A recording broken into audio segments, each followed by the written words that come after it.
गांव का नाम था चंद्रपुर। एक छोटा सा शांत गांव। चारों तरफ खेत, पीपल के पेड़ और गांव के ठीक बगल में बहती थी एक गहरी काली सी नदी, काली नदी।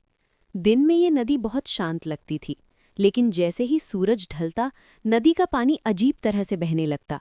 लोग कहते थे, रात को नदी के किनारे मत जाना, वहां कोई रहता है। गांव की पुरानी मान्यता। चंद्रपुर के बुजुर्ग बताते थे कि करीब 25 साल पहले इस नदी के किनारे एक औरत मरी थी। उसका नाम था कमला। कमला गांव की सबसे सीधी साधी लड़की थी। उसकी शादी पास के गांव में हुई थी, लेकिन ससुराल वालों ने दहेज के लिए उसे रोज सताया। एक रात कमला रोती हुई नदी की तरफ भागी। सुबह उसकी लाश नदी किनारे मिली। लेकिन बात यहीं खत्म नहीं हुई।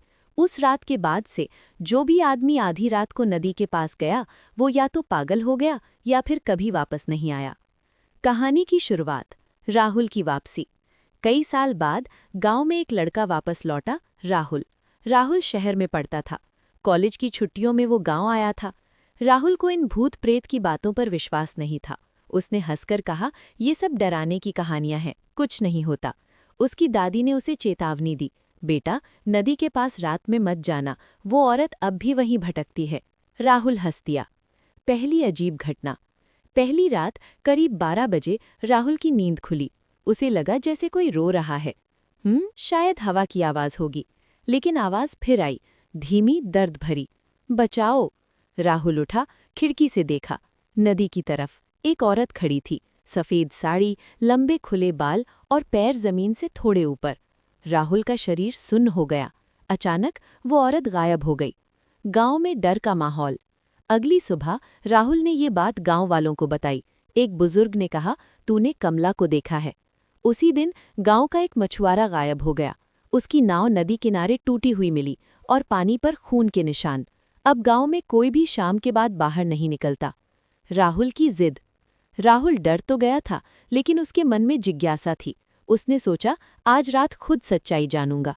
रात के 1 बजे राहुल टॉर्च लेकर नदी की तरफ गया। नदी का पानी काला लग रहा था। हवा अचानक ठंडी हो गई। तभी पीछे से आवाज आई, राहुल। वो पलटा। वही औरत। उसकी आंखें लाल थीं, चेहरा जला हुआ और गले पर रस्सी के निशान। कमला की कहानी। औरत बोली, मैं कमला हूं। उसकी आवाज में दर्द था। उसने राहुल को अपनी पूरी कहानी सुनाई, कैसे उसे जलाया गया, कैसे उसे नदी में फेंका गया और कैसे उसे कभी इंसाफ नहीं मिला।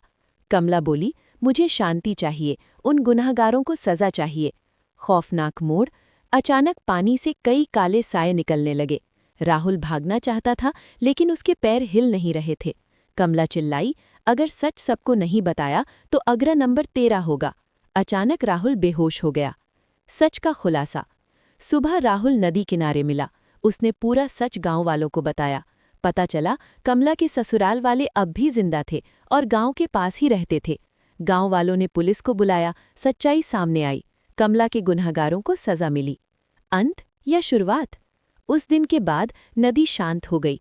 अब कोई रोने की आवाज नहीं आती। लेकिन गांव वाले कहते हैं, अमावस की रात अगर कोई अकेला नदी के पास जाए तो पानी में एक साया आज भी दिखता है। शायद कमला अब भी देखती है कि कोई और गलत तो नहीं कर रहा।